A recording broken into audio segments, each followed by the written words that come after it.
একটি শিল্পকে রক্ষার জন্য এই যে উৎসবের আয়োজন করা হয়েছে, তারুণ্যের জাদু উৎসব, এখানে আসতে পেরে আমি খুবই গর্বিত। কারণ এই ধরনের উৎসবে আপনাদের সামনে দাঁড়িয়ে কথা বলছি, এটাও আমাকে ভালো লাগছে। কারণ তারুণ্যের জাদু উৎসব, এখানে একটা উদ্দীপনা আছে, এটা একটা রোমাঞ্চ আছে। জাদু আসলেও মানুষকে উজ্জীবিত করে, রোমাঞ্চ করে। হ্যাঁ, জাদু একটা আলাদা একটা থিমেটিক বিষয়, কারণ এটা এমন একটা বিষয় যেটা মানুষকে অবাক করে দেয়। মানুষের এই যে ক্যারিসম্যাটিক বিষয় থাকে, এই যে হাতের কাজ থাকে, বিভিন্ন বিষয় থাকে, সেই বিষয়গুলো যখন তুলে ধরে এই জাদু শিল্পের মাধ্যমে, সেটা আসলেও ভাবার বিষয়। আমরা আমাদের দেশে জুয়েলাইজ ভাই আছেন, সম্মানিত জুয়েলাইজ ভাই আছেন। কিছুক্ষণ আগেই আয়ুব ভূঁইয়া ভাই বলছিলেন আজরা জেবিন নামে একজন মহিলা ছিলেন, জাদু শিল্পী ছিলেন, হ্যাঁ, যিনি অত্যন্ত নাম করেছিলেন।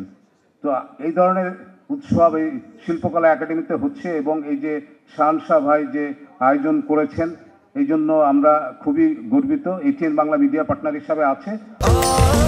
স্বাস্থ্যকর অল টাইম ফ্যামিলি কেক, সব সময় অল টাইম হেলদি লাইফ।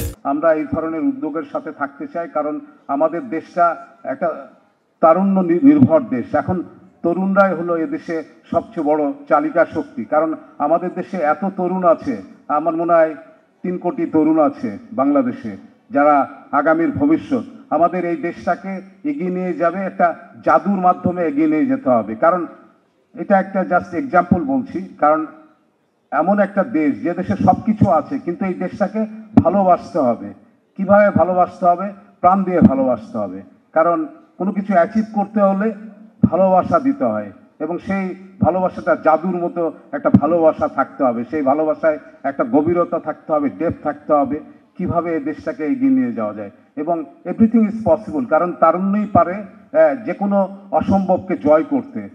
আমি এই জন্য একটু উদাহরণ দিয়ে তারুণ্যের বিষয়টা বললাম, কারণ এই জাদুটা ঠিক তেমনি একটা শিল্প, যেটা মানুষকে সারপ্রাইজ করে দেয়, অবাক করে দেয়। যে এই যে একটা শিল্প, এই শিল্পটাকে কিভাবে মানুষকে একটা বিস্ময়ের মধ্যে, ঘোরের মধ্যে রাখে, এবং এটা সাকসেসফুলি করতে হয়, এবং মানুষকে অবাক করে দিয়ে সেই শিল্পটা দেখানো হয়। এটা খুবই ইম্পর্টেন্ট একটা বিষয়।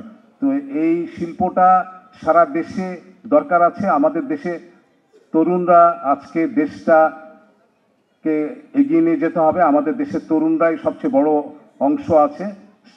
সেই জন্য বলছি যে তারুণ্যের জয়গান হতে হবে, আমাদের দেশটাকে রক্ষা করতে হবে, দেশটাকে ভালোবাসতে হবে, এবং ভালোবাসাতে প্রাণ থাকতে হবে। সবাইকে ধন্যবাদ।